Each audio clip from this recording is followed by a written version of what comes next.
दोस्तों, कैसे हैं आप लोग। आशा है आप लोग बहुत अच्छे होंगे।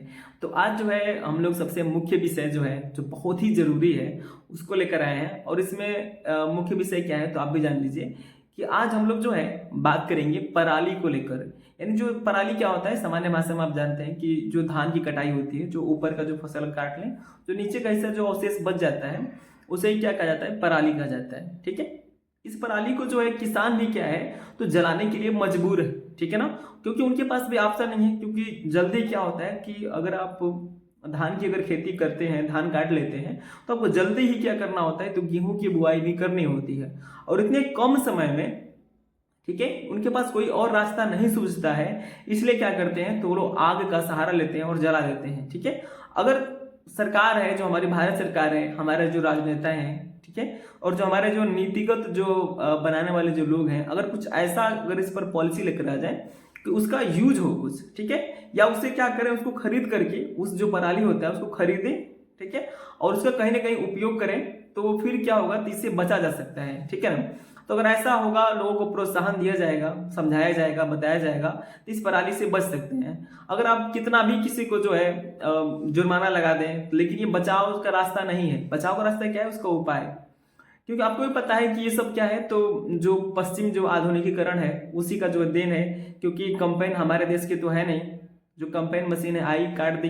पहले क्या होता था कि पहले हाथ से कटाई होती थी, तो उसे जो है आप घर लेकर जाते थे, तो जो है आप देखते होंगे गांव में कि उसको जो है, जो गांव का जो, उसे गांव की भाषा में उसे पुअरा भी कहते हैं। तो जो उसको क्या कहते थे, तो उसको इकट्ठा कर लिया जाता था और बाद में जो उसको काट काट करके गाय को खिलाया जाता था। लेकिन आजकल क्या है, कुछ अन्य जो है जो ऑप्शन में उपलब्ध है, इस कारण से उसका उपयोग नहीं हो पा रहा है। ठीक है। तो जो हमारे किसान भाई हैं उनके लिए जो है सरकार को कदम उठाना चाहिए और इसका ऑप्शन देना चाहिए। आज हम लोग जो है इसी ऑप्शन पर बात करेंगे कि क्या पराली का कोई ऑप्शन नहीं है, सिर्फ उसको जलाना ही एकमात्र ऑप्शन है। उन सारे ऑप्शनों पर, उन सारे जो है कारणों पर उस बात करेंगे। और ये भी बात करेंगे कि अगर पराली अगर जला रहे हैं तो ऐसा नहीं है कि सिर्फ आपको जो है नुकसान नहीं हो रहा है, आपको नुकसान नहीं होगा अगर आप जला रहे हैं, तो आपको भी होगा। ठीक है। ठीक है ना। तो इन सारी चीजों को समझेंगे, आगे बने रहिए, पूरा का पूरा वीडियो देखिए लास्ट दोस्तों। हम लोग सबसे पहला जो बात समझने जा रहे हैं कि अगर हम पराली को जलाते हैं तो इसका प्रभाव क्या पड़ता है वातावरण पर। हमको तत्काल तो कुछ देखने को नहीं मिलता है, लेकिन इसका कुछ ना कुछ तो प्रभाव पड़ता होगा ना। तो इन प्रभाव को देख लेते हैं।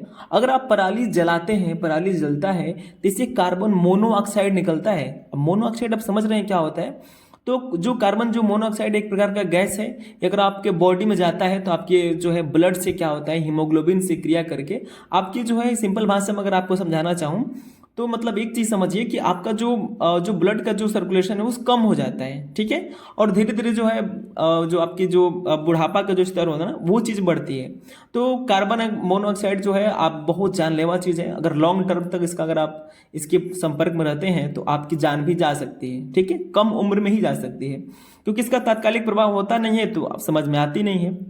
और देखिए, अगर पराली जलाते हैं तो आपके जो है पराली से जो है मेथेन गैस निकलता है। ठीक है। पॉलीसाइक्लिक एरोमेटिक हाइड्रोकार्बन निकलता है, वाष्पशील कार्बन यौगिक निकलते हैं, और भी जो जहरीली जो गैसें होती हैं, ये सारी चीजें निकलती हैं।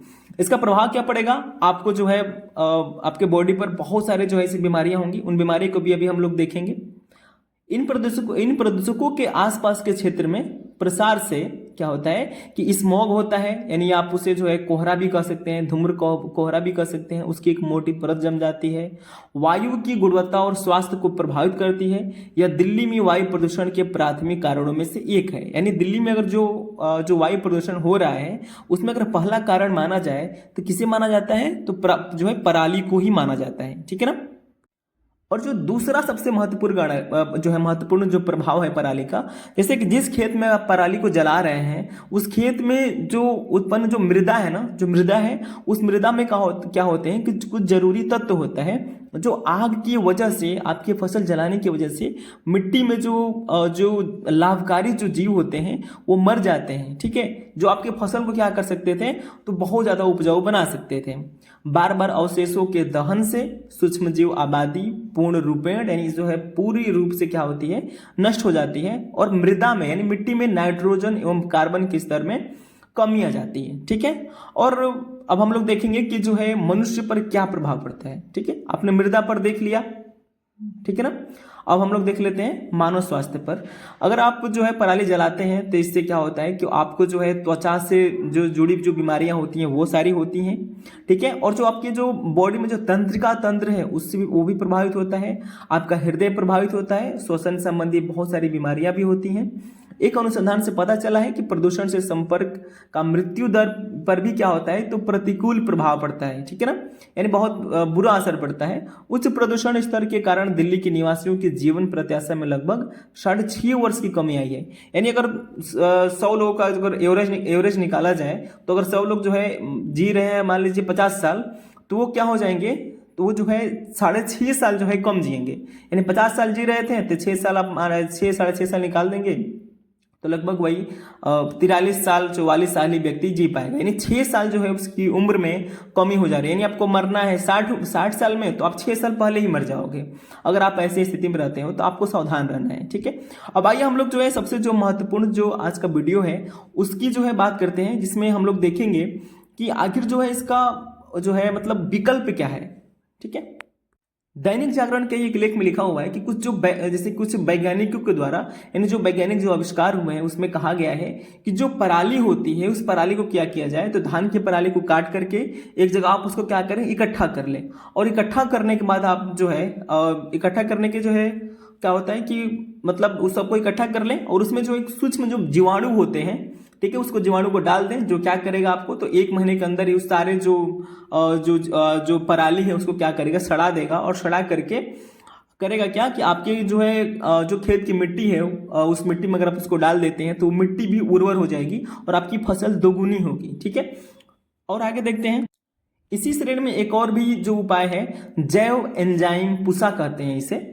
ये जो है हमारी जो ICAR है यानी भारतीय कृषि अनुसंधान संस्थान है, उसने बताया है कि अगर जो है इसका अगर आप छिड़काव करते हैं एंजाइम पुसा का, जैव एंजाइम पुसा का, तो जो है 20 से 25 दिन में पराली को क्या करता है, विघटित कर देता है, ठीक है। यानी उसको एक तरह से खाद में बदल देगा और उसको मिट्टी में मिला देगा, समझ रहे हैं। इससे क्या होगी, आपकी फसल दोगुनी हो जाएगी। इसी में एक नेक्स्ट कड़ी है पैलेटाइजेशन, ठीक है, पैलेटाइजेशन।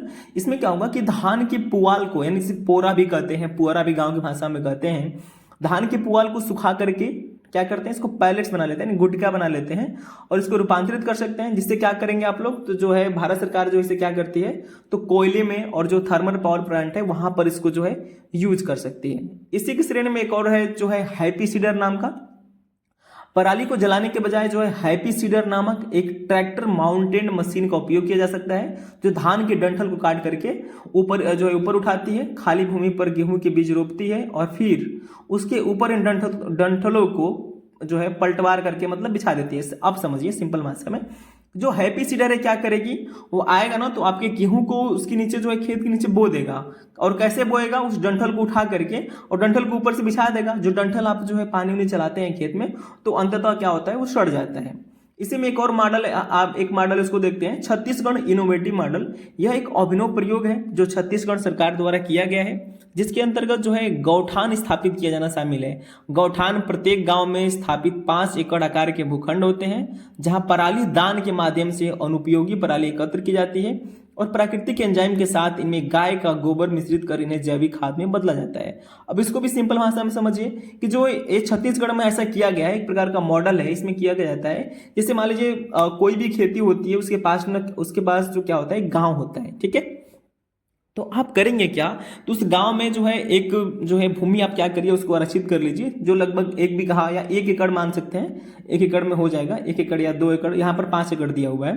तो वहां पर क्या होगा कि गांव के जितने भी पराली हैं सबको इकट्ठा करा करके वहां पर रख दें, ठीक है, उस जगह पर। और वहां पर जो है एंजाइम के द्वारा क्या किया जाए, उसको विघटित किया जाए, जो एक प्रकार से क्या बन जाएगा, खाद बन जाएगा। और बाद में जो है इन्हीं खादों का प्रयोग क्या कर सकते हैं, तो आप गांव के जो भी अन्य जो खेत हैं जहां आप गेहूं बोएंगे तो वहां पर इसका आप जो है बेहतरीन तरीके से इसका उपयोग कर सकते हैं, ठीक है।